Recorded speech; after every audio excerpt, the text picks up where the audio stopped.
નમસ્કાર, દસ સુધીના તમામ મહત્વપૂર્ણ સમાચારો સાથે હું છું જય. સૌપ્રથમ અમદાવાદના રખિયાલથી સમાચાર કે જ્યાં એએસઆઈ લાંચ લેતા પકડાઈ ચૂક્યા છે. જ્યાં 1,35,000ની લાંચ લેતા રંગે હાથ ઝડપાઈ ચૂક્યા છે. આ ઉપરાંત અન્ય કોન્સ્ટેબલ ત્યાંથી ફરાર થઈ ચૂક્યા છે.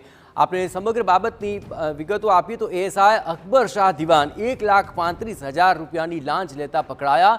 રખિયાલ પોલીસ સ્ટેશનના ડી સ્ટાફ રૂમમાં જ એસીબીએ તેમને ઝડપી લીધા. એએસઆઈ અકબર શાહની ધરપકડ થઈ છે, જ્યાં કોન્સ્ટેબલ રાજુ ભોપાભાઈ ફરાર થઈ ચૂક્યા છે. જુગારના કેસમાં જામીન આપવા હેરાન નહીં કરવા માટે તેમણે 10 લાખની લાંચ માંગી હતી. આ સમગ્ર મામલે વધુ વિગતે વાત કરવા જોડાઈ રહ્યા છે ટીવી9 સંવાદદાતા યુનુસ ગાઝી. યુનુસ, શું છે સમગ્ર મામલો?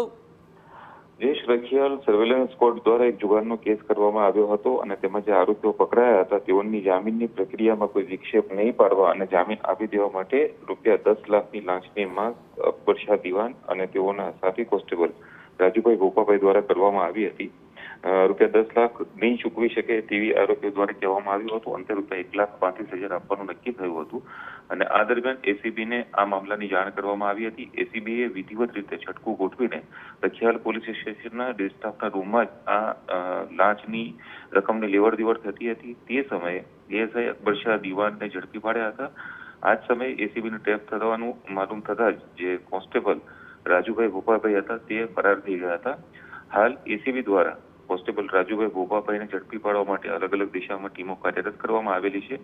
જ્યારે એએસઆઈ અકબર શાહ દિવાનની પૂછપરછ કરવામાં આવી છે કે લાંચની આ રકમ માત્ર આ બંને જ માગણી કરી હતી અને બંને પૂરતી જ સીમિત હતી કે અન્ય કોઈ અધિકારીને પહોંચાડવાની હતી. આ સમગ્ર મામલે હાલ એસીબીએ ગુનો દાખલ કરીને અકબર શાહ દિવાનની ધરપકડ કરી છે અને અન્ય આગળની જે કાનૂની કાર્યવાહી છે તે શરૂ કરી છે.